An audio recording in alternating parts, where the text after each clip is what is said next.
We are live. Oh, I swear, sometimes I think if it wasn't for the show on Mondays, it's like, I mean, because, like our schedules, have been just like absolutely horrible, Totally conflicting too. you know? So it's like, if it wasn't for the Monday show, it's like, I guess we would just be like texting each other back and forth. Oh my Yeah. gosh. Yeah, Yeah. so like if I disappear because I'm on Avatar and you don't know, it's because I have to drop the kids off at the pool. I had Oh, big no. old Okay. pot of this morning. I'll be like, I'll be back. Don't Right. sweat. Yeah. Okay. That's no problem. Shoot. What a way to start the morning. Yeah. It's the best way to start the morning. I just wish I would have got to that point a little sooner. Right. Oh, well. But I just got to where I was fixing my own coffee, taking my own medication, and functioning. Right. Even though I've been awake. Right. Oh, okay. All right. So have you been feeling better at least, or is it just Actually, yes. Oh, okay. I have been feeling a lot better, and I think part of it is because we got a new mattress, and I do this thing at night called sleep. Oh. Holy shit. Sleep is amazing. Sleep is a beautiful thing. No, there are 3 things that I learned that you should never, ever, ever be cheap on. And that's shoes, chairs, and mattresses. Dude, you ain't never lying. Like, I mean, I didn't even know I could sleep that long. And plus, like, a lot of the, like, I'm not saying, oh, I'm cured because I got a mattress. No, I'm still hurting, but I do not feel like I have been for the past, like, year. Right. Yeah, no, because the same thing happened when we changed our mattress. It's like, because, yeah, once we got we got rid of that, and we've got, like, and it took me a while to, like, research this foam mattress because I didn't realize like how complicated stupid foam mattresses were. Yeah, they're crazy. So but yeah, it's like, yeah, so don't be cheap on shoes, on chairs, and on mattresses. It'll change your life. You'll be like Jack Skellington. What's this? What's this? It's a full 8 hours of sleep. Oh my God. Good morning, motherfuckers. It is January 12th, 2026. Already. And this is the Ragin 2 Love Vlogs. Jesus Christ. Yeah. It's like time really is speeding up. I mean, I don't like it. Just fall in line, soldier. All right. Ma'am, are you ready for this? Absolutely not, but hit it. All right.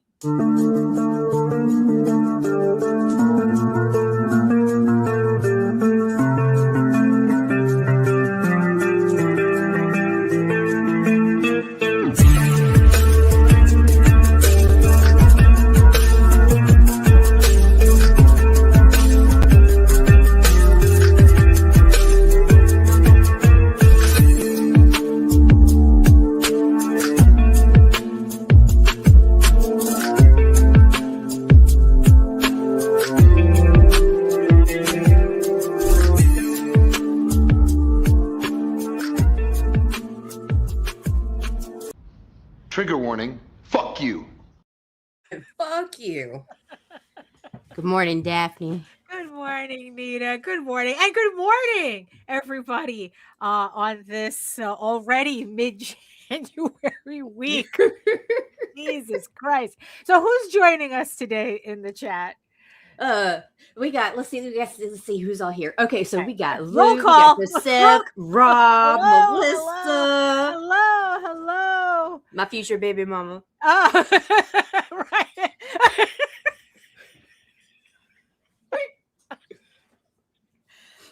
Oh my goodness. Melissa says she thought it, dude, I swear to God. It's been, but it's weird because sometimes it seems like everything is just flying by. No, and for then real. And then the next day, it's like every minute will feel like an hour. It's Right. like, what the fuck is going on with this shit? What is it like? The days are long, but the years are short. Yeah, dude. Yeah. I mean, yeah, it's like, I mean, it just, because it's kind of like, just a couple of weeks ago, I was talking about like what I was going to schedule out for the year. And now it feels like I'm behind already. we're not even officially 2 weeks into the year, and it's like, oh, behind. And yes, I see you, our beautiful eyeball people watching us from regions beyond. If you're watching us from Ma'am, that is all I want. I'm bred. I have four sexually. I already have 4 sexually transmitted dependents. Okay, the cats are cool now. Cats are great. Oh my goodness. And if you're watching us from Facebook, if you're still watching us on Facebook after that, please remember to like, share, and subscribe and hit that notification bell so you get notified whenever any of our shows go live so you don't miss any of this mess. Oh my goodness. Professionals. Right, we're professionals. On what planet? On the planet where the definition of professional is completely different. Ma'am, have you not watched the news? This is as good as it gets. No, actually, no. I haven't been watching the news, but it's like the split seconds that I do. It's like, oh, now I remember why I don't watch the news. I'm going back to my hole. Thank you very much. Yeah, exactly. So hello, everyone. My name is Daphne Lage, and I'm a cartoonist, illustrator, and comic book artist from New York. I have been self-publishing comics since 1992, and you know what that means. Are you not entertained? Are you not entertained? Is this not why you are here?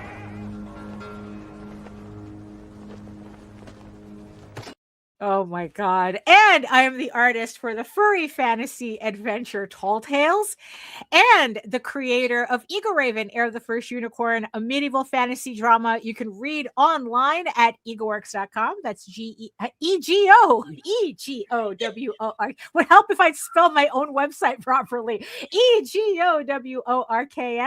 And if you are following the series on Kickstarter, the pre-launch page for issue 12 is now live. Issue 12 of this 16 issue series. So head on over to the link in the chat and make sure you hit the notify me button, and you will get notified when the campaign goes live so you don't miss out on anything. Also, you can check out all my videos. Now we're at 700 and something videos in the archive on how I make my comics here on YouTube at my channel at Daphne Lage, Lage Art, where last I checked, I am one subscriber away from 1,100 subscribers. Not that supposedly means anything to YouTube in general, but it's nice. It's nice. Oh, and also joining me today, the co-host with the co-most. Whatever that means. Nita. Hey, good morning. That's all everyone gets today. That's what they get. That's what they get. Yeah. I mean, really, it's maybe that's all everyone deserves. I don't know. Oh my goodness. But yeah, so what's been going on with you other than getting a new mattress that has been changing your life? Oh, I'm doing everything in the world to keep myself busy and distracted. Right. So I actually have restarted the bathroom quest. Oh, okay. So so the remodel continues. Yes, we're back to it. So that's pretty much it. I'm either buried in comics or I am in the bathroom covered in paint. Oh, okay. So I guess like the office just hasn't rectified itself yet, right? There is no office. There is a vanity in the kitchen with the fucking computer system set up on it right now. All right. Like it took a back seat to some other shit that now needed to get done. Right. Oh, but congratulations on finally getting rid of your dead body freezer in the backyard. Oh my God. It was so great. It was so great. I didn't even know. Like, yeah, dude, crackheads are the best sometimes. You give them motherfuckers $50 and they'll do anything for you. Right. Just say that there's like copper wiring in there they can take. Like, yep. That's all it took was 50, and it disappeared like in the middle of the night. Didn't even know he'd come and got it. I walked around outside the other day because I thought a pipe bust when it froze. Right. And I hit as soon as I got to the back, I was like, what the fuck? Because it looked like something was missing, but I was upset because I was like, I thought it was the kids' bikes or something. I just knew there was a big section of missing shit. Right. And then it was like, oh shit. He came and got the fucking freezer. It's like, wow. There you go. So now I know who to call. Well, there you go. Right. You tweaking? We got some work for you. Yo. I remember reading like some kind of like post or something how this guy was talking about like he worked overnights. That's true. He worked overnights in a supermarket, and he said that the best people to work with were tweakers. Because they would practically alphabetize the aisles. Oh yeah. Oh yeah. Oh like my they god. Had like they're like little soldiers. Every can and jar would be lined up like perfectly. Look, dude, one time so like one of my first jobs was Super Walmart. And they had those big round bins with the random cheap videos in it. Right, yeah. No order, nothing. Just a whole bunch of bins. And I think the videos were marked for like $5 or whatever. Yeah. We had a tweaker come in, and me and like 6 other employees had to sit down around that bin while that motherfucker stacked and organized and separated he didn't even work there. And this is a tweaking customer. He just needed something to do. Dude, we just like, and then when he was about halfway through, one of the assholes I work with walked over there, stuck his arm in the basket, and walked all the way around the thing and mixed everything back up. Motherfucker didn't get mad or nothing. He just started over. Right, because what else is he doing, right? I mean, sometimes I have to envy that level of focus. Oh not how they got there, but just in general, that level of focus. Oh shit.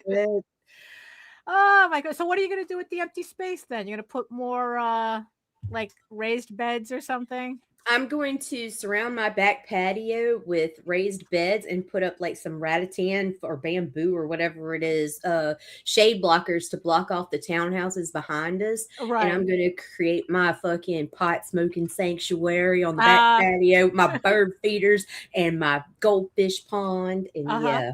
Oh, you can have a goldfish pond back there? I'm gonna. It'll be a raised pond. I'm not going to dig it out. Right. But I've been watching some videos. I'm going to make a bench with a freaking, like, about a 45-gallon goldfish pond. Put 2 goldfish in it. Yeah, so. Right. Oh, so just there that. You go. So I can fight off predators at night. Me and the raccoons can fight. Don't you eat my baby. There's like, buffet. It's a sashimi buffet. Get the fuck off my property. Yeah. I just need a space. And an office is the space that I need for myself, but I need a space for myself where I just can disassociate and it's okay. Right. Yeah. Kind of. Bro, speaking of disassociation. Oh, okay. Sure. Oh my God. Like, this is how hard I disassociated. Oh no. Well, hey, it's like you said, you turn on the TV. It's like, turn it on, turn it off. That's it. That's all you need. Oh shit. Okay, there it is. Oh, I don't know what's going on with my microphone. Anyway, so like yeah, have you ever just been like in the middle of doing chores or something, and then all of a sudden you just come to and you're like in a room and you're holding a bottle of furniture polish one rag one hand and a banana in the other and wondering how you got here? I mean, I may be similar. I think I'm more of the person who like, oh, I need to go get something, and then by the time I enter the room, it's like, what was I supposed to get? I'm more like that. Well, this totally happened, but you know what's crazy? It's like, I don't know, it was a combination between a manic phase and some California edibles hitting. Oh, well. I just started working.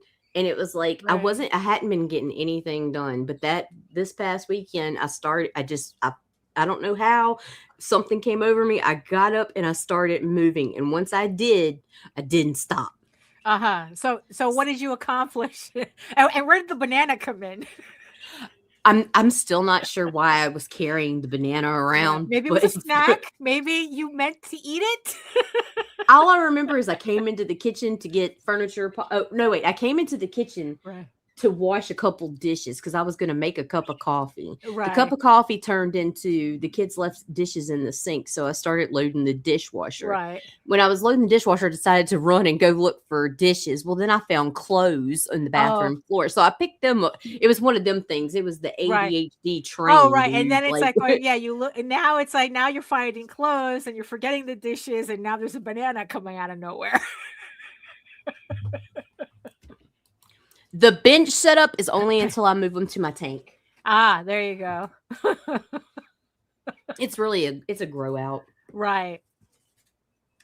Oh my goodness. But yeah, it's like me, I've just been working. I am officially 3 pages away from finishing this goddamn issue that's been taking me forever. Although honestly, it's like all my previous issues have been taking forever. But this one, yeah, I'm 3 pages plus 1 panel, 2 panels away. And the reason why, like, this one particular panel I'm listing separately is because what it is that it's a full panel, background panel that I have to make. And then it's like 3 different sections of that panel is going to be like different backgrounds for these other panels that don't have backgrounds yet. So it's kind of like animation style that it's like, I just figure it's like, let me just do 1 full panel and then just use the parts of it, of that background the way I need it. So, so I'm 3 pages away from finishing Eager Raven issue 12, although I still have to flat it, but that shouldn't take me that long. It's just putting in, it's just like the inking and the shading that's taking me the longest. But it really does, I don't know, it really does annoy me as to like how long I have been taking. But like I said, the in previous shows, it's like I'm sitting here kind of wondering, is that it's like, am I really behind, or is this just how long it takes me to do an issue? And should I just accept it for what it is, you know? But but that kind of like that kind of led into the topic, like why people think this shit's easy. Because the other day, I'm just watching YouTube and kind of like, and to again kind of like really curate my experience and to keep myself from like ending, because like I said, when the algorithm notices you haven't been there a while, when you hit that main page, it is trying really hard to like throw like really, really like incendiary stuff at you, trying to get you back into the pattern of, into the looping pattern of, just clicking on videos. So what I did was I have it set up so when I click on the YouTube link on Chrome, it goes straight to my subscriptions, not to the recommended page, the main page. So only the people, so when done correctly, only the people that I'm subscribed to, those are the only videos that I see. And because of that, I decided to subscribe to like a whole bunch of channels that I usually watch regularly.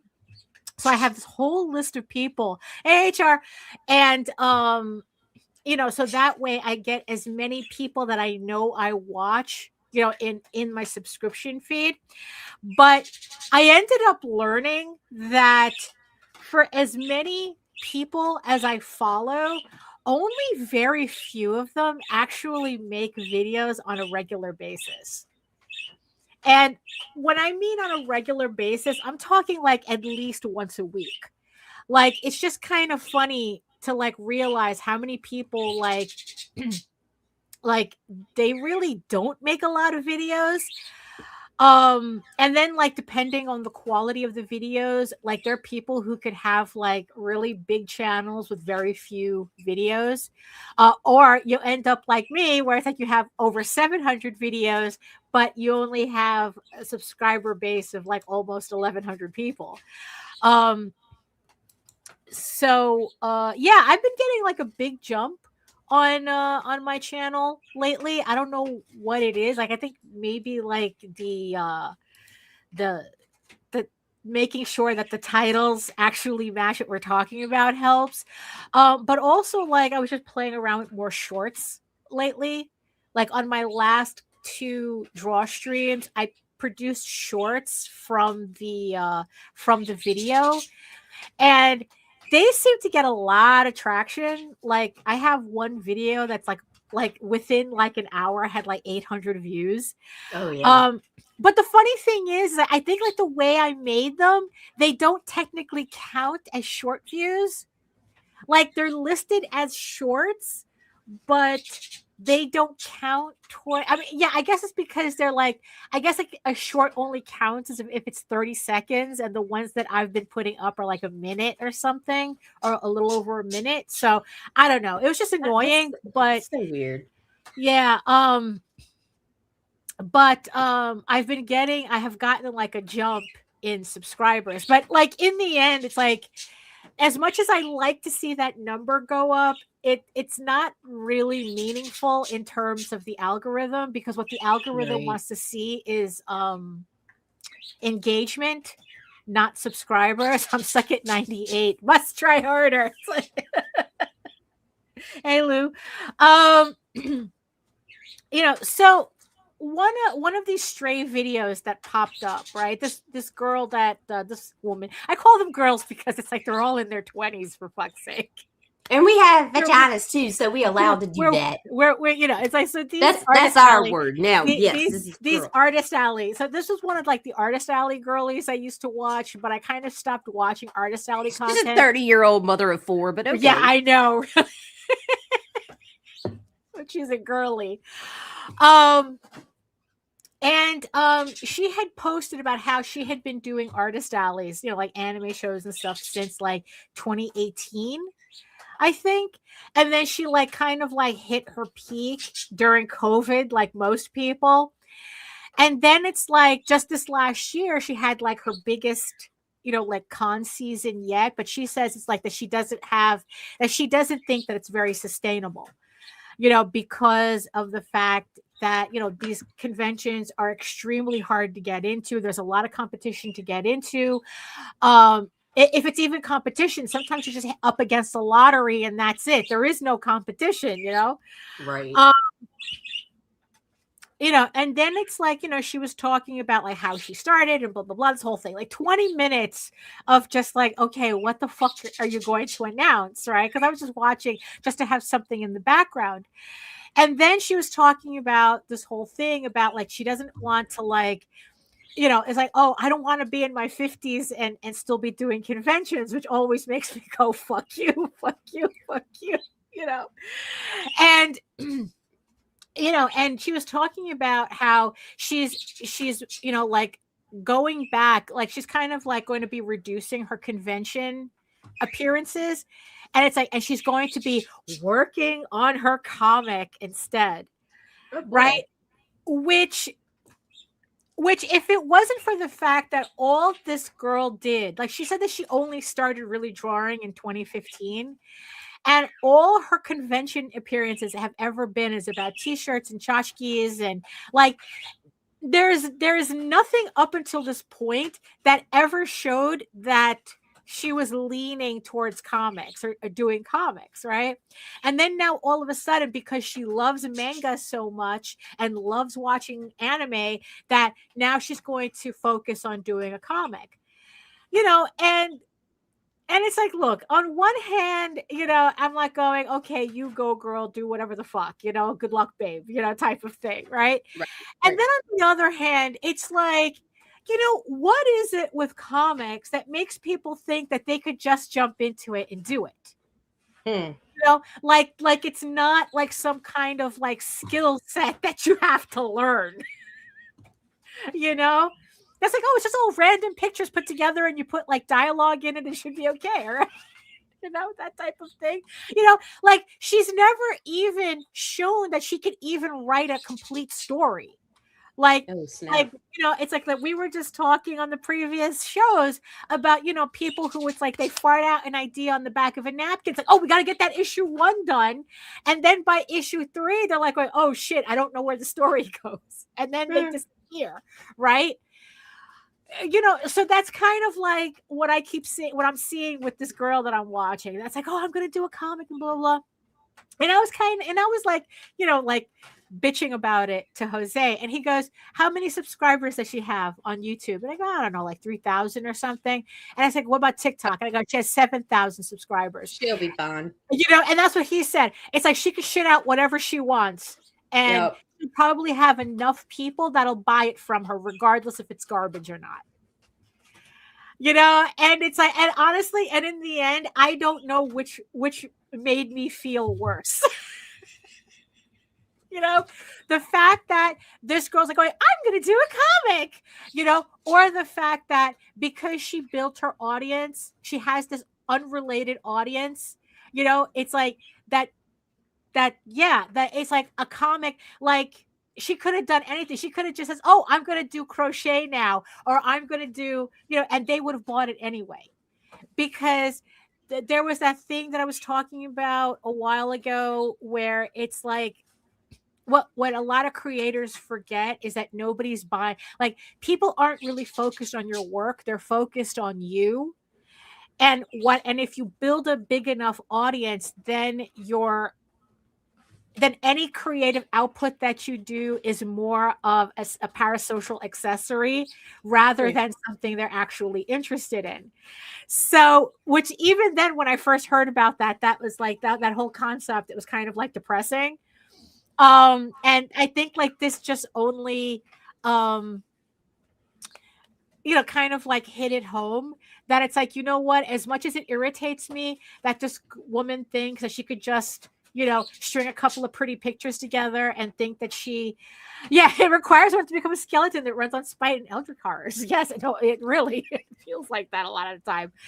You know, but it's like, no, she could just string a couple of like pretty pinups and whatever, put like some basic ass story there. And then it's like, oh, you know, and then she'll probably be a hit on Webtoon or something because she already has this built-in audience that'll just eat up whatever, what she does, you know, and it's kind of like, you know, and it's kind of just adds to the frustration of doing comics, or at least for me, where it's kind of like, it's like, it's like, you know, all the work that we put into, you know, like trying to finish our stuff and doing our books and setting up Kickstarters. And in the end, it kind of like, it just feels like, oh, you know, if I just did bullshit on YouTube first, you know, it's like it would have made this easier, I guess, or something. Or it's like if I just like really grind it out at conventions and then with YouTube, and then if I treated my artwork as like the last thing, then I don't know. It's like, but then again, right? But then again, I have to remember too is that people who think that way, that's like, oh, I'll just do a comic and whatever. It's like they're a dime a dozen. You know, that it's like, you know, because also the other thing too, like there's this woman that I used to watch that I stopped watching once I realized that she wasn't really selling the idea of being a successful artist on YouTube. She was selling the fantasy of being a successful artist on YouTube. You know, where it's like on one video she had said that she had earned $100,000 off of everything else but her artwork. You know, where it's like her actual artwork she only made $2,000 on, but $2,000 on, but everything else that she made was by convincing other artists that they could be successful on YouTube. Just follow her plan. And it's bitch, you couldn't even succeed off of your own plan. You know, and it's like, and it wasn't until it's like I finally like really paid attention to that it's like going, oh, I gotta stop following art grifters. You know, and it's like, you know. And the fun, you know, and it's kind of like, and it kind of like, it's not like this woman with her artist alley shit, like it's not any good, but to kind of just like, oh, I could pivot anywhere and people will follow me. So it doesn't matter if I'm actually good at it or not. Like it's almost like you can see that it's like, oh, it's this, it's kind of like, the whole thing, with AI, that all of a sudden people who kind of like suck think that the AI, that generative tech is going to make their lives easier, when all it is just, no, it's like, you still suck. Because we see the garbage you're making with generative tech, and it's garbage. Garbage in, garbage out, right? So it's like, and the thing that bothered me also about the other woman that I stopped watching was that every time someone came to her for advice, it's like no matter what they did, her suggestions was always do a comic. Do a comic, do a webtoon, really like build into the world building of your illustrations and your crochet and your ceramics. And it's like, no matter what they did, it was always do a webtoon. And it's like, it's like, why do people like this think that comics is not a separate discipline? I mean, and it's just like kind of really like I said, it's like on one hand, it's like I'm like going, yeah, do a comic, and then the other hand is like going, you don't, what are you doing? Yeah. Like I don't know. It's like I think it's more like a personal thing. I mean, like in the end, it would have to be, because it's like it's like, look, I don't think that there was ever one point in my career where I thought this shit was easy. Like even now, it's like I'm crying about like, why is this shit taking me so long to do? Why is it taking me 4 months to do a fucking issue? Which in the end, I kind of figured it was more like a scheduling slash, time scheduling issue, rather than that I can't do an issue in a month. But I don't know. I guess it's like, I don't know. It's like, I guess I didn't like the impetus to actually fix that hasn't been enough to actually make me fix that, So I don't know. It's just like, and then it's like, there was like this similar video that was DeviantArt. It's always DeviantArt. This other video that I saw, where it was this woman who did craft shows and had nothing to do with comics, right? But there was something in the attitude that was kind of similar, right? Where this woman was pretty much calling everybody out who would say that, oh, it's the algorithm, and oh, people don't want to buy handmade crafts anymore, and this, that, and the other thing, And she's like going, no, it's not the algorithm. It's not that people are buying handmade goods all the time. Yeah, people see successful comics and go, I want that. See shitty comics and go, I can do that, and learn all the wrong lessons. Yeah, I think that's what it is. And it kind of like reminds me of what Jose says, that it's like, just because you like something doesn't mean you have to do it. Like, there's nothing wrong in remaining a fan, but that's kind of like a different conversation. Actually, no, it's not. But I don't want to forget my point. So this woman was saying that, people are buying handmade goods all the time. What it is that if people tell you your shit's too expensive, oh, I can do that, this, that, and the other thing, she says that it's because you're presenting yourself in a way that gives people permission to do that.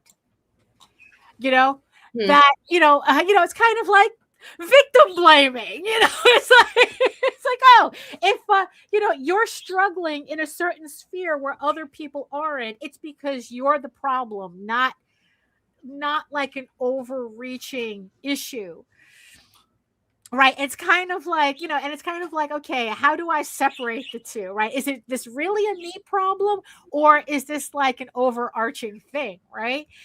And and I think that's kind of like what irritates me about this girl, that it's like, yeah, Jose is right, that she probably will do whatever shitty comic she's doing, probably only make it for like a couple of issues and then decide that, oh, this is hard, and quit. But, people are still going to buy it anyway, so it's like, and it's, and it just kind of like, I don't know, it just kind of put me in a little bit of a spin because of that, where it just feels like, like, even for as much work as I've done, it's like every person who supports my book is fucking earned, like there is no, this came easy. It's like, no, every single person, all 130 to 150 people that support Eagle Raven, every single person was earned. And the fact that they stay definitely means that was earned. Because it's like, if if they didn't like my stuff, they wouldn't stay, Right. So, and it was just kind of like, like I said, I just went kind of like into like this little thing. And it's like, and we see that all the time when we watch other people's shows. There's always like a cavalcade of people who just woke up one morning in their 40s and decided they were going to be a successful comic book publisher, and then it's like, oh yeah, look, it's like, yeah, it's cool, and this and that and the other thing. And you could tell right off the bat they have no idea what they're doing. Yeah. But it's like, but it's like, in the end, it's like I can only just sit back and it's like going, oh, there's, future roadkill, future roadkill on, on the road that I'm on. That's in the end, it's like that. It's either, it's like, okay, congratulations, good luck, babe. And then in the back of my head, it's like, future roadkill.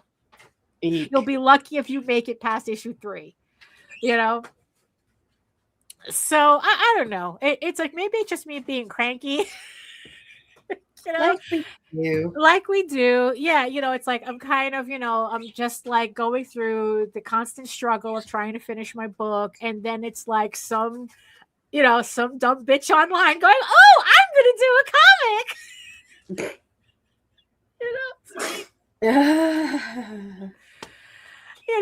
So it's like, look, and the only thing that I can just, think about is sit back, and it's like going, I'm going to, it's like, no matter what, I'm going to still be doing this when you decide that it's too hard. Oh my gosh. So I don't know. So like I said, maybe I'm just being, cranky about it. But then again, it's like, even when I'm trying to avoid the news, it's kind of hard not to let some of that stuff get through. And it's just like, oh my God. It just kind of like taints everything. Oh, speaking of, I think we're officially done with Twitter, right? Yeah, I'm deleting stuff as we speak. Yeah, I think we're kind of done with it, right? I mean, it's like, now that it's become like it's a PDF hole. Yeah, it's like, yeah, we're kind of done with it, because it's like the other day I was trying to like remember my my password for House of Bob. I finally figured it out. I had forgot that I had an authenticator app for it, but what I did was make sure that all my images were off of it, and that I just had a link. Like for House of Bob, I just have it, find me on Fur Affinity, and I just left it at that. And I removed all my artwork. I even like changed the banner and the icon to something really generic. And then for my main page, I did the same thing. I changed the icon and everything, something generic. And I go find me at my website and left it at that, Right. I'm not going to delete the accounts, because again, it's like, it's like, look, I always I'm going to just put my link Meredith in my head going, like, no, you have to squat your name. Don't give anybody the opportunity to take your name. Just just leave it there. Even if you don't do nothing with it, just leave it there. That's what I did. It's just like, put in reroute links so you can find me off of Twitter. But yeah, now I don't have to worry about Twitter anymore. Yeah, so it's like when I do like updates, like reprints of my books, I have to take Twitter off of everything. I'm thinking of just removing all references to social media altogether and just either leaving like a link tree or just having everybody just go either to my straight to the mailing list or straight to my website. I mean, it's just like having to delete and organize. It's like, oh, well, I'm not on Instagram anymore. Well, I'm not here anymore. And it's like, and it just seems easier to just send everybody to one place. i.e. the website. I mean, it's like in the end, it's like that's why it's important to have a website so that no matter what happens, your website is always there for people to go to. So Twitter is kind of also the funny thing with Twitter, but not in a haha kind of way, considering the House of Horrors that's been that's right. Especially become lately. That it just goes to show you that all this hand wringing and teeth gnashing and whatever about protecting the children and having to kick hentai artists off of platforms really have nothing to do with that. Absolutely not. That it's like one of the artists I was following on Facebook was given an ultimatum by Facebook to remove all their artwork from Facebook, or else they were just going to get banned completely. And they're a hentai artist, but they knew all along that they can't post the hardcore stuff on Facebook. So we're talking about just like sexy images or whatnot. But they said, no, you have to remove everything. No, right? God. And it's like, and I'm sitting there going, meanwhile, it's like all of a sudden, all these MasterCard, Apple, they have no problem with the child porn machine that X is now. And it's like, but they're harassing an adult artist off of Facebook because of decency standards. And it's like, and it really just goes to show you how all of this is fake. Well, it is, because creatives don't fall in line, Daphne. No, they don't. And it's like, and really, like, even when it comes to things, even when it comes to like pornography, it's not that they have a problem with pornography. They just want the people that they approve of to make that pornography. That's it. That's it. That's why, it's like, oh, and that reminds me of, another video that I saw that's not really related, but kind of tangentially related, right? So advertising, right? So this was a video about if nobody watches ads, then what's the point of advertising, right? And they were talking about how the biggest buyers of advertising are companies that literally don't need it. Where it's like, it's like all these big brands like Coke and Nike, like literally their advertising is like so word of mouth. They could literally stop advertising tomorrow and people will they'll still be behemoths. It's like they're people would still be buying Nike and Coke, And so they were talking about like, okay, so then what's the point of advertising then, right? Especially when, like research keeps showing that people don't sit through advertising, right? So because there's always this thing, right? When we talk about Kickstarters, like, oh, you have to advertise, right? But nobody has ever been able to advertise successfully without spending a shit ton of money, right? And according to this article, right? According to this video that I was watching, that's the point. So in one of my, forays of talking to Gemini, trying to figure out how useful it actually is, which it's less useful than it is more annoying, because like I said, the amount of work that I have to do to rewrite everything that Gemini gives me, it's almost like frustrating. It's like, okay, you give me this little blurb, but I have to spend like the next 20-30 minutes trying to rewrite it so it doesn't sound stupid, because this Gentech is stupid and corny.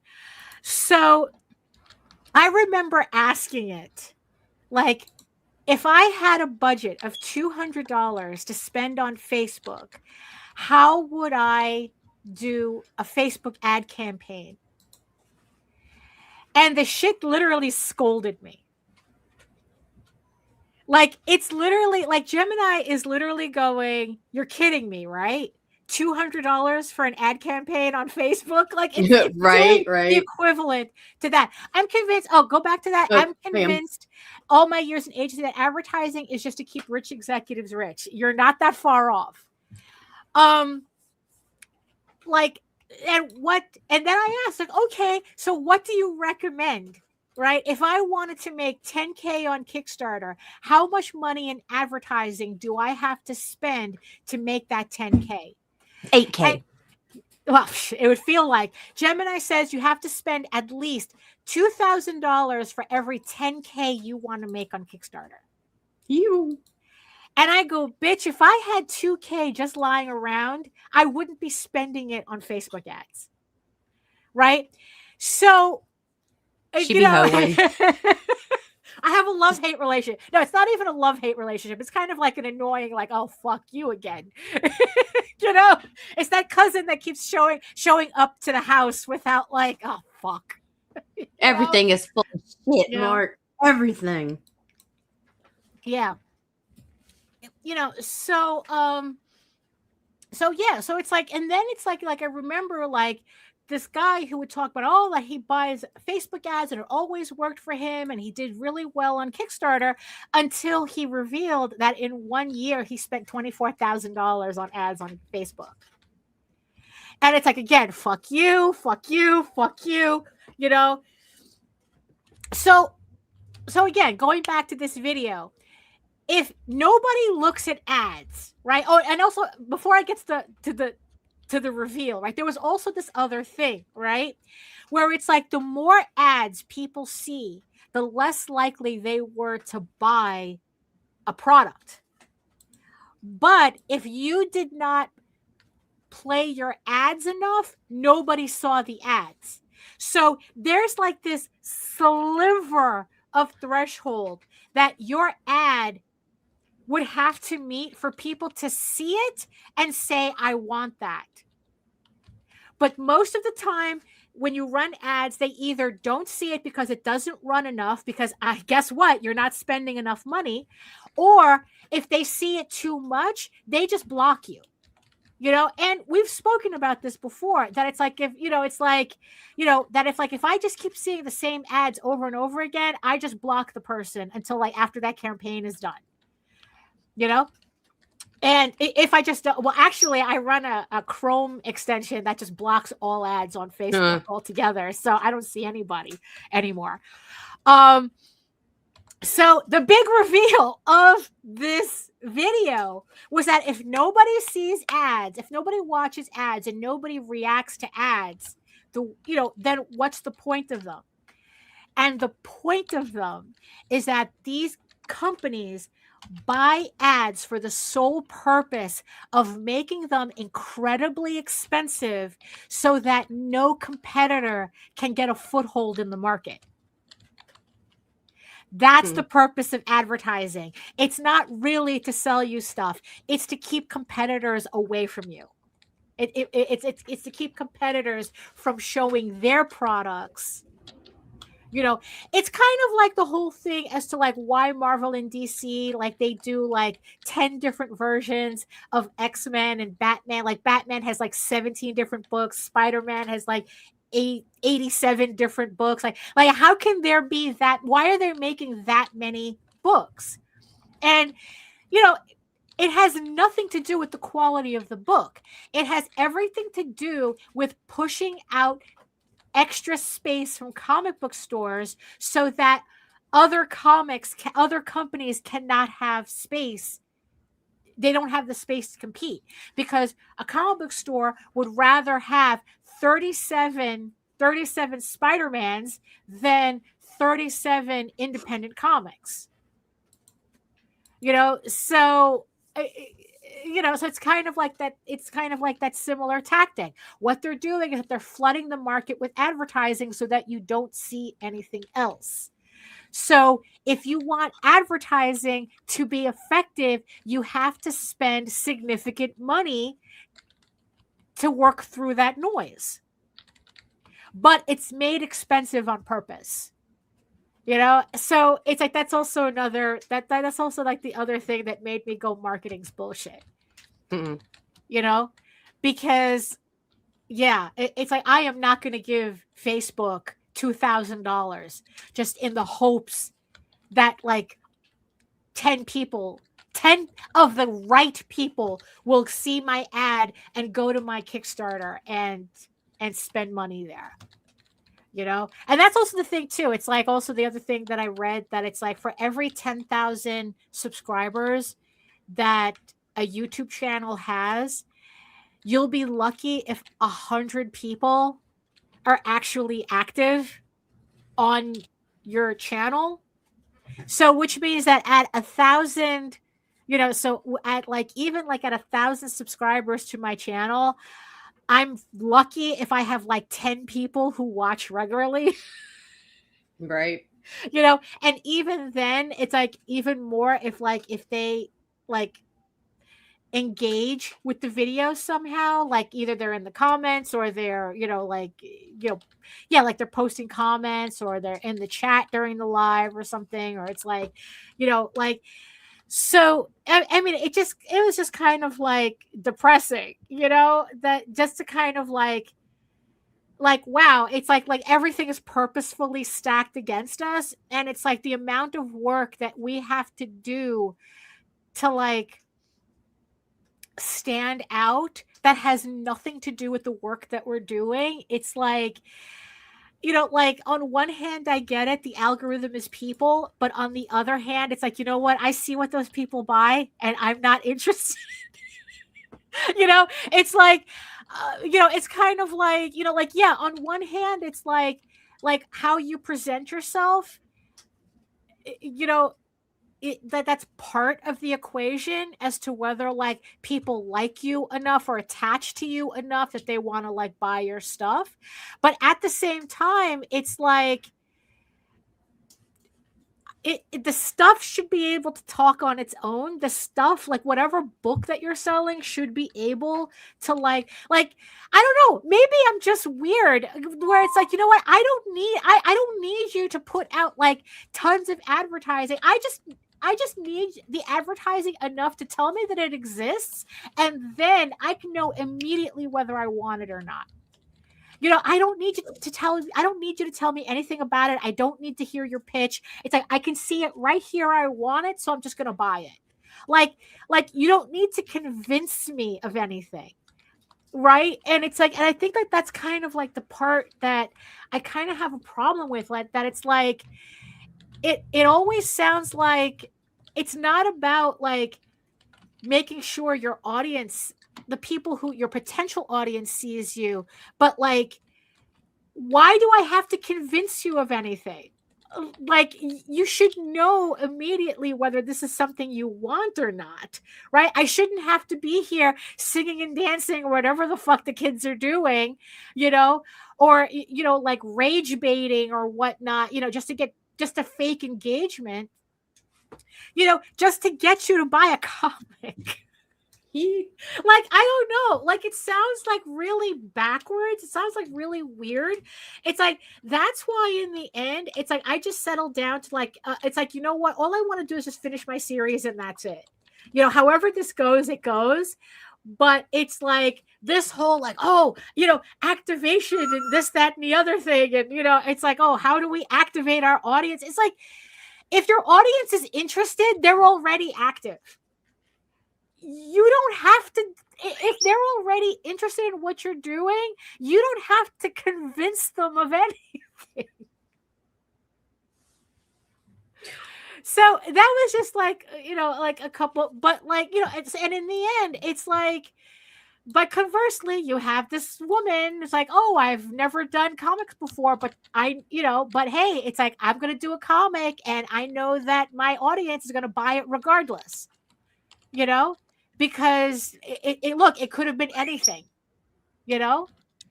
and they would have bought it. You know, it's like we've said, it's like, you know, Mr. Beast can come out with a comic and it'll outsell everything. Right. Because nobody's buying it because they want the comic. They're buying it because it's that parasocial accessory that ties them to whatever person they want to latch themselves onto, you know? And it's like, I don't know. And it's like, and I just have a hard time like really working in that kind of environment, which is why in the end, it's like, I'm like going, okay, you know what? What'll make it's like, I'll be successful when I finish my comics. That's it. You know, it's like, you know, everything else is just, I don't know. It's like, you know what? Yeah, I'm not going to pretend that I know how to get anything else other than that. You know, than just finishing my book, considering how so few people actually do that. So by finishing my book, I will be doing something that probably 95% of people doing comics don't do. So it's like, you know what? You know, maybe being that 1% that or you know, that 1% that finishes a book, you know, maybe that'll be satisfied. That'll be enough for me. It's like, also, you know, to kind of like, oh, I really didn't want to talk about it, but it's been bothering me ever since I read this thing, that it's just like it really irritating the fuck out of me just thinking about it. And it's like, okay, maybe if I just talk about it, you know, it'll kind of like get it out of my system. Because believe it or not, all that I was just talking about wasn't it. So I was, not to talk about generative AI, generative tech. You know what? I really have to stop using the word AI, because the tech that we're talking about, it's not artificial intelligence. It's generative, predictive, whatever the fuck. It has nothing to do with intelligence or anything. Right. It's just glorified Google, and even then, it's not really giving you the information that you need. It's giving you the information that it thinks you want, right? And that's kind of like, you know, I have, you know, and my irritation with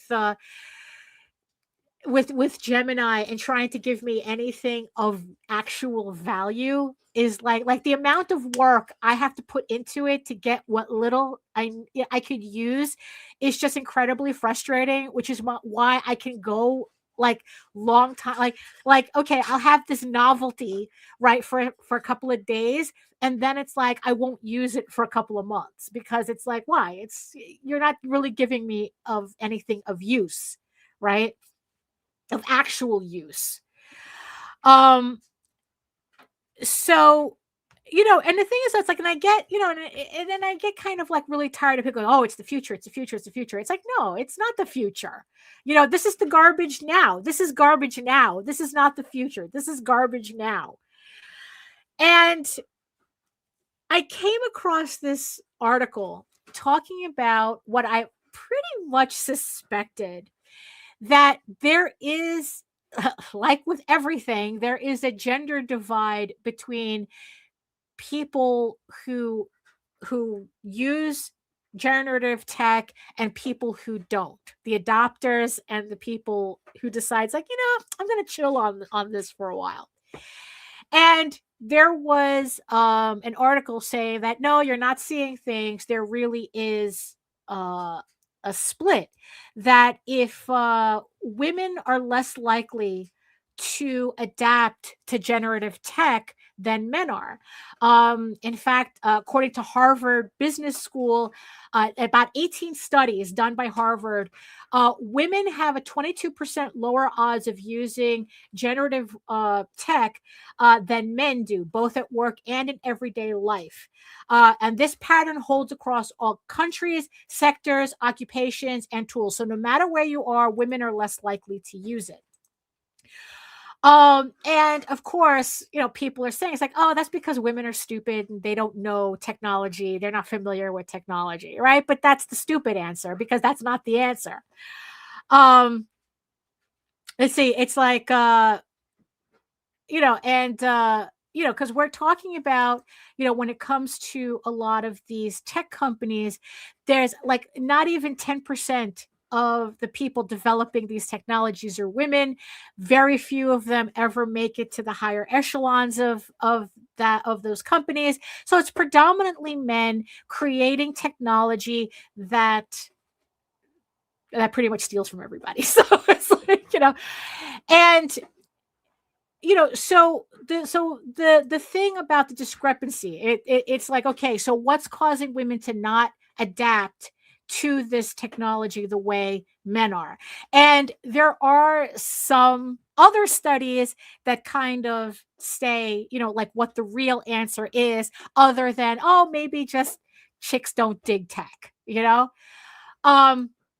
a lot of it has to do with the fact that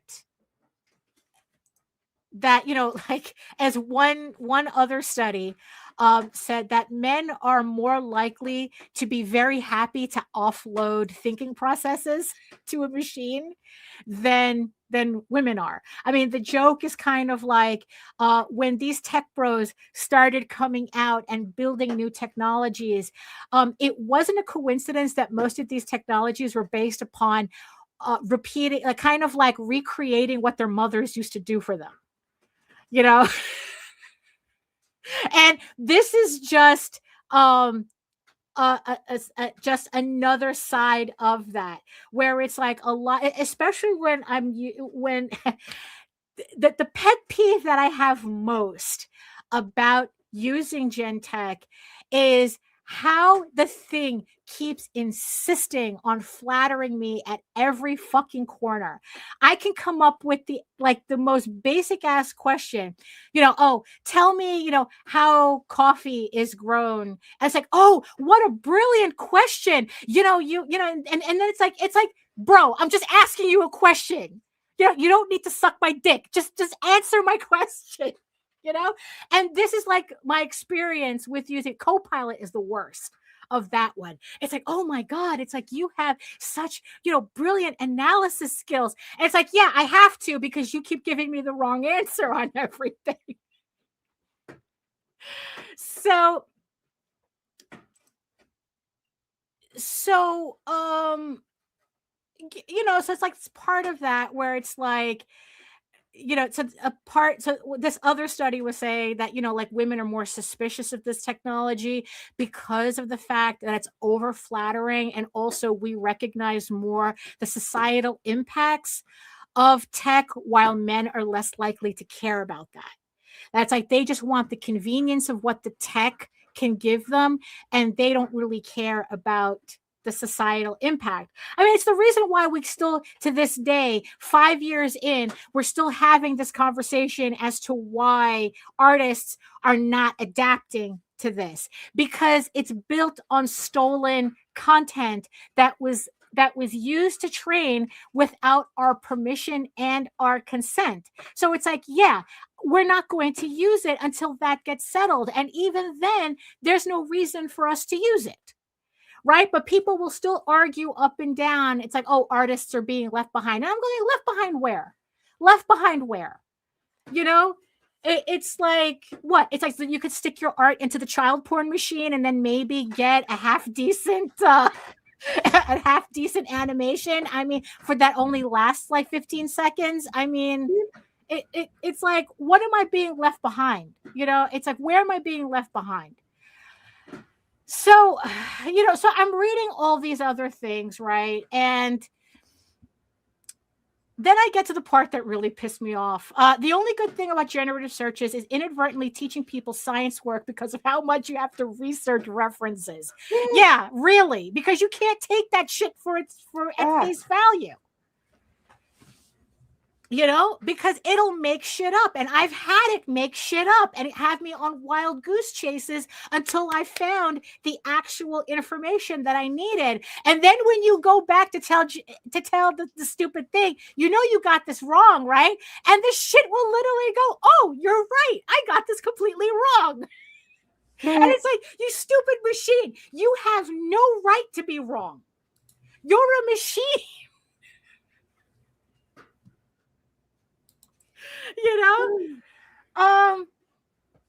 So I get to the part of the article that I think really sums it up, right? like this confusion that people seem to have. That's really not confusion because women recognize this immediately. So there was this thing that I had read a long time ago that stuck in my head. Because it was a thing. I don't remember if it was a video or an article where they were talking about the nature of women's humor on the internet and how it's like, why when a woman attempts to be funny on TikTok, that she usually gets a lot of hate comments for that. And what it boiled down to is that if you already believe a woman could never be funny, then any attempt at humor is treated as sincere stupidity. And once I read that, it's like, oh, that explains a lot. Yeah, bitches can't be funny. Right. So it's like, so even when you try to be funny, these guys are going to treat you like you're retarded. Because they can't imagine you as funny. So they're not. So when you try to make a joke, they're like going, why are you stupid? Because they don't recognize, they're not going to recognize it as humor in you. They're going to recognize it as stupidity. Well, there's an AI variation to that. So there was a study done by a recent study by Hong Kong Polytechnic University and Peking University, asked more than 1,000 software engineers at a global tech company to evaluate the same Python code snippet and rate both its quality and the author's competence. The only variables were the author's supposed gender, male or female, and whether they used AI assistance. As expected, engineers using AI in general were judged less competent overall. However, the competence penalty hit women twice as hard. Female engineers received a 13% drop in perceived competence for identical work compared with 6% for male engineers. As the researchers commented, the AI assistance is framed as proof of a woman's inadequacy rather than evidence of their strategic use. And in a follow-up study, they found that women at the same company are very much aware of this. Pretty much they had a no shit Sherlock, moment, and in turn contributes to their lower adaptation of generative tech. Because to sum it up, if a guy uses gen tech, oh, he's an innovator. He's being tech forward. But if a woman uses gen tech, oh, well, the bitch didn't know any better anyway. So of course she's going to use AI. She's stupid. So of course she's going to use AI. So I don't know. So this study was kind of like stuck in my craw. Because it's like, because in the end, what the study also said too, that if she doesn't use AI, she's penalized. And if she does use AI, she's doubly penalized. So in the end, it's like, you know what? Fuck you, fuck you, fuck you, fuck you. I don't ever, it's like, don't tell me that, oh, I'm being left behind. It's like, honestly, I'm not being left behind as much as I'm being pushed back here. But honestly, I did read another article that made me feel better after this. So it wasn't an article, it was a video talking about how for everything that we're told that all of a sudden we need generative tech for. Like, you literally can't take a shit without your toilet bowl being AI, enhanced or whatever, right? Like that's what it sounds like, right? That's like this constant push, like, oh, you got to use this because it's like, it's the future, right? Artists are obsolete and this, that, and the other thing. And it's like, but here's the funny thing. You know who's hiring animators and artists suddenly en masse? Luxury brand companies. Prada, Hermes, Porsche. There was another one, Lacoste. They all hired traditional animation companies to make advertising for them. Meanwhile, we're being told that, of course, Coke and Wendy's has to use AI for advertising. It's the future. But all of these luxury brands are hiring actual animation companies, right? They're hiring actual artists.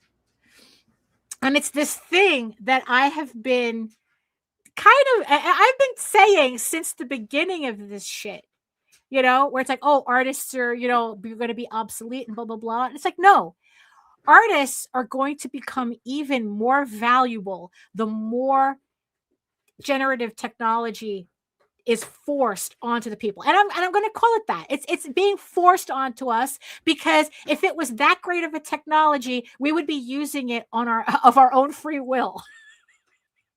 But no, they have to force it on everybody. So, so they were saying how it's like that. So what generative AI in the arts is going to do, that it's going to knock out the mediocre people who thought that they could just do a comic. Who thought that they could, I could just, use Canva and do like really generic stuff, and pretend that I'm a graphic designer. Like, those are the people who are going, that generative tech is going to knock off the plate. Maybe because so many comics look as there's not great effort went into making them. But you see, the funny thing is that I have to kind of go with a quote from Alan Moore, that it's like, even the shittiest comic requires a lot of effort to make.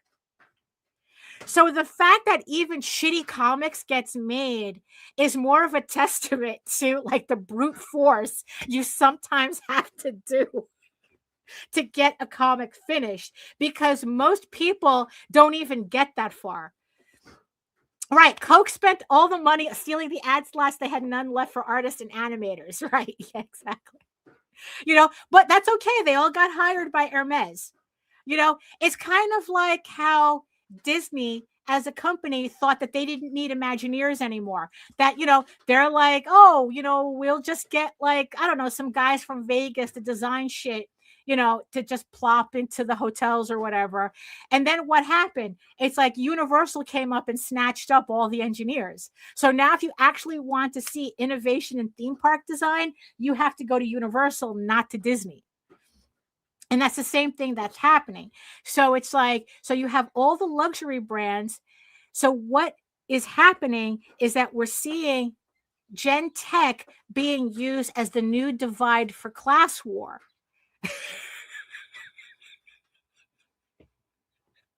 Look, I was just reading a couple of articles, okay? I'm not writing a communist manifesto here, but I might as well while we're here.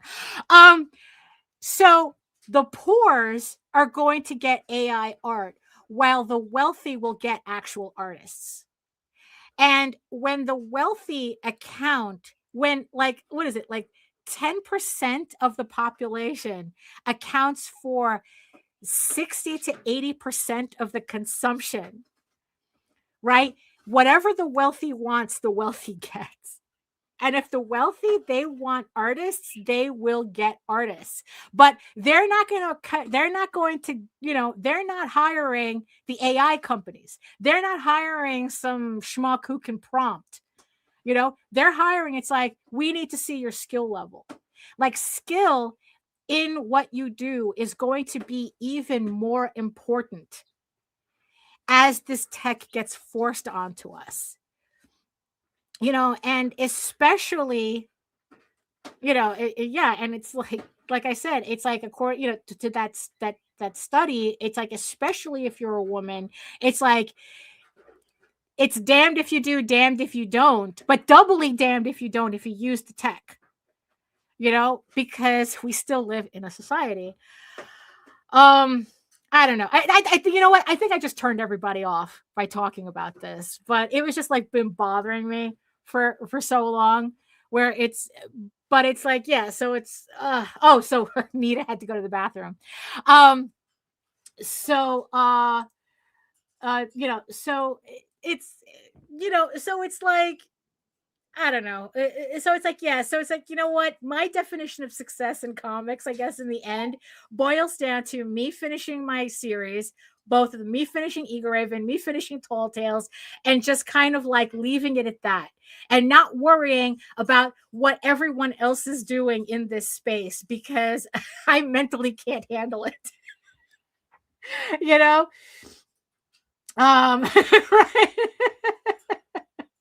Yeah, I think like Gucci did like an animated at Hermes does some really, really clever stuff in animation. Let's see. It's like, isn't that what we did in the Middle Ages? Good stuff and art for the rich, dirt for the rest of us. Yes, that's exactly where we're heading. That's exactly where we're heading. We're heading back to the medieval times. And you know what? Being cloistered up in a monastery, just drawing dicks with wings in the corner of manuscripts all day seems like a fun time. I'm okay with this.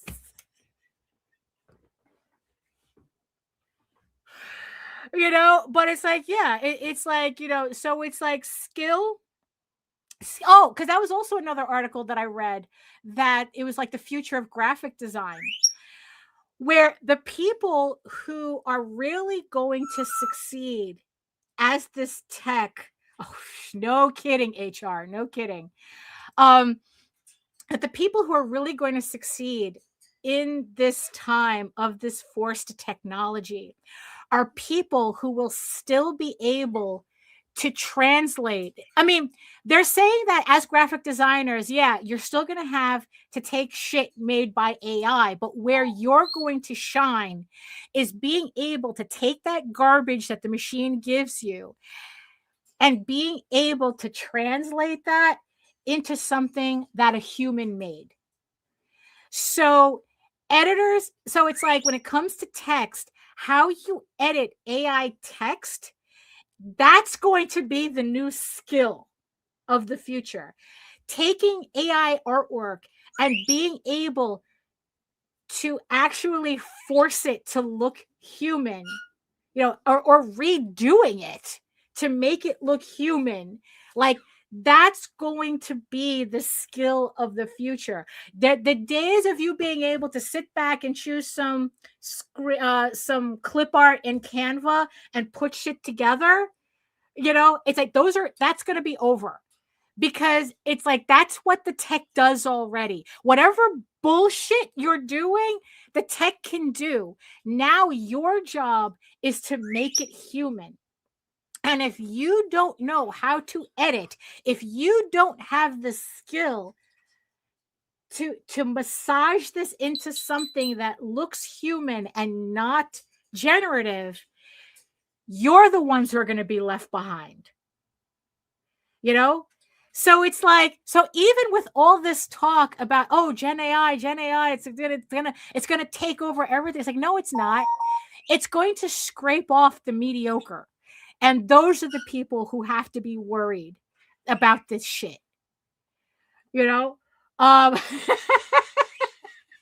says, I'll grab the scroll. I, for one, welcome a return to brewing monastery economy. And spas. That monasteries are actually the first ones to create like kind of like the idea of a spa.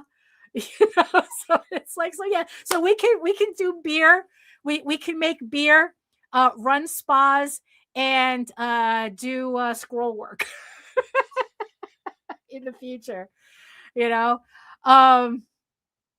So yeah, so I don't know. You know what? It's good grief. You know what? I'm rambling at this moment. I'm rambling. I mean, what's really, I thought that the topic would give me more more to kind of like stretch out, but it's just, I mean, in the end, what's there to talk about? It's like, people are just going to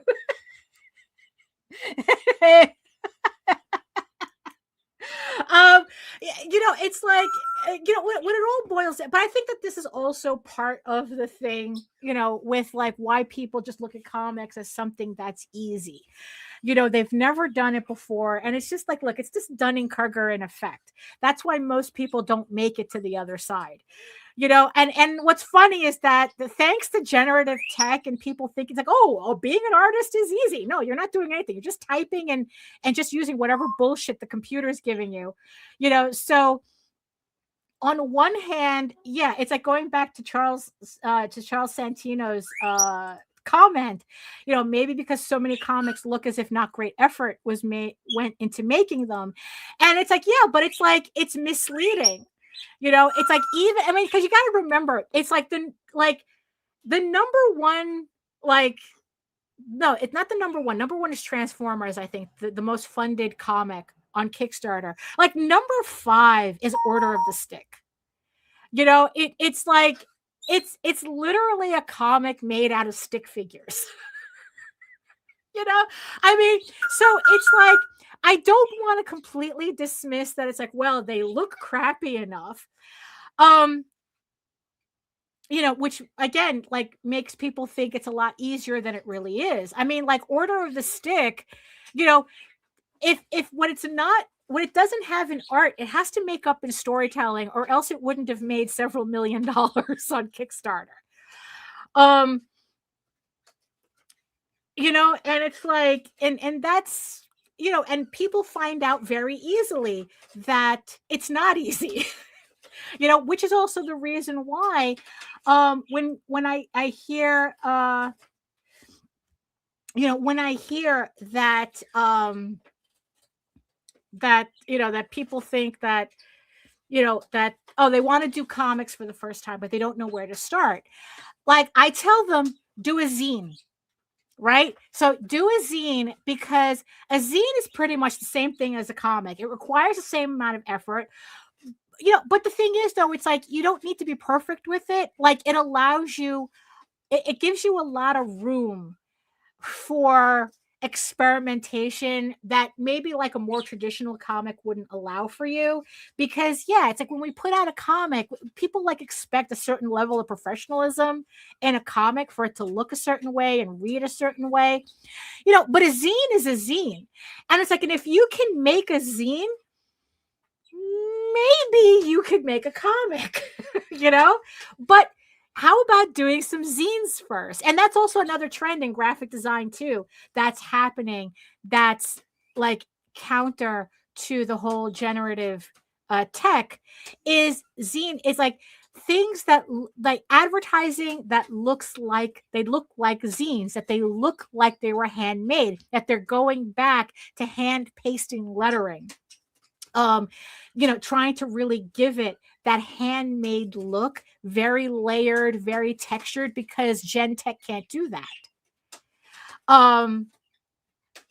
So, that's kind of the trend in graphic design right now. So, so it's like, yeah, so if you're looking for advice on like, well, I want to do a comic, but I've never done it before, where do I start? Do a zine. If you can go from beginning to end and write a story that fits in a zine, you have a good start. And it's a good place to kind of like, kind of figure it out before you start thinking, I have to monetize this immediately. Which I think also is part of the problem too, with why people think making comics is easy. Because yeah, because technically it is easy, we've been talking about that for ages. An actual comic digest like Japan, a bunch of single chapters and one monthly edition. Yeah, there's been a lot of talk about that for years. But the way things are set up here, it's something that's very, very unlikely to ever happen. And also the thing is too, is that it's just the nature of independent comics that we don't run on a schedule. So the idea of having to put out a monthly book like that, it's like you would have a hard time finding people who could keep that schedule, because nobody in the independent scene really does a book on a monthly basis, or does enough work on a monthly basis that they could like do. Someone could put together a magazine like that, but that's a different conversation. But you know, and it's like I don't know. It's it's like, you know what? Like in the end, people are gonna think everything's easy. You know, it's like, you know, you're watching the Olympics and it's like, look, yeah, you're watching the Olympics and there's literally people going, oh, I could do that. And it's like, are you out of your fucking mind? You know, but the thing is like that's the thing with mastery, right? That's the irony of mastery, is that you make it look easy. You know, so if people are looking at what you're doing and saying, I could do that, maybe that's more of a compliment than I'm allowing it to be. You know, that if somebody is just saying, oh, doing comics is easy, it's because we make it look easy, because we've been doing this shit for so long that it's second nature to us. We don't have to really think about it, you know, like storytelling. Because trust me, I've seen enough webtoons to know that the one thing that a lot of these people think is the easy part is just drawing talking heads all day. But it's like they couldn't string together a story structure for the life of them. You know, so it's like the fact, you know, so yeah, so maybe when somebody says, oh, that looks easy, it's like, thanks, I worked 40 years to get to this point. Good luck, babe. Maybe that's just it. Maybe that's the moral of the story. Good luck, babe. Oh my goodness. So you know, so that's, you know what, I think that's all I got. I think I've been rambling enough. You know, I got sidetracked on that article that pissed me off, and it's like I just had to like mention it, just like I said, just to kind of like get it out of my head and, you know, leave it at that. So so thank you everybody for joining us. Nita had to leave early. She had some stuff going on, you know, so we'll all say goodbye for her. But yeah, so thank you, HR Imaginus, Lorraine, Lou, I said HR, Melissa, Charles, you know, everybody who joined us, you know, Joseph, thank you for joining me today, for joining us today and sticking around with me rambling. You know, I know I probably like killed the vibe halfway through the show, but whatever. You know. Oh, and thank you to my beautiful eyeball people for watching, having me in the background, having us in the background, having me in the background, however you want to work, you know, whatever makes you happy.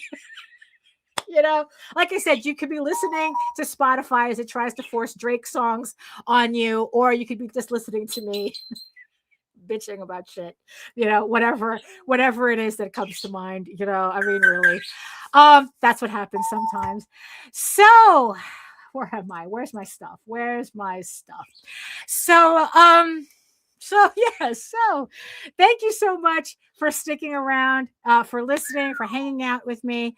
Yeah, so if you want to learn more about me and my artwork and all my other stuff, you can head on over to my main portfolio site. Where is it? At egoworks.com, EGOWORKS, where you can read Ego Raven, Air the First Unicorn for free. But if you prefer your fantasy to be more of a furry Lord of the Rings adventure, you can follow the link over to Tall Tales. That's TAILS online.com, or you can hit the QR codes in the graphics, and you can read the archive of over 1,000 pages of artwork, of you know, storytelling right there. You know, both websites will keep you busy. And remember also that Ego Raven is on pre-launch right now. Ego Raven 12 is in the link is in the comments and in the show notes if you want to make sure you don't miss out on any of the individual issues of Ego Raven. And also make sure that while you're on any of the websites, where am I? Right here. Just scan this QR code and sign yourself up to my mailing list where you get a bundle of a free PDF comics. You get to enjoy Tall Tales, Eagle Raven, and the Oswald Chronicles for free just for signing up, and you'll get to keep up with all of my art, my sketchbooks, my comics, my Kickstarters, and not miss out on anything, and not have to worry about being on any dubious platforms that might get you a call from the FBI. Really, it's like, so scan the QR code, get on my mailing list. It's a lot easier to keep up with all my stuff. And that's pretty much it for me. So thank you so much, everybody, for joining me. We'll see you next Monday. I haven't decided if I want to run a live stream this week. You'll definitely know, especially if you're signed up. And if you subscribed to the channel and you get that notification bell. So when I decide to maybe do a stream this Wednesday, you'll know about it, and you can hang out 2 hours from 2 to 4, hanging out with me as I work and talk about whatever other nonsense is in my head at the time.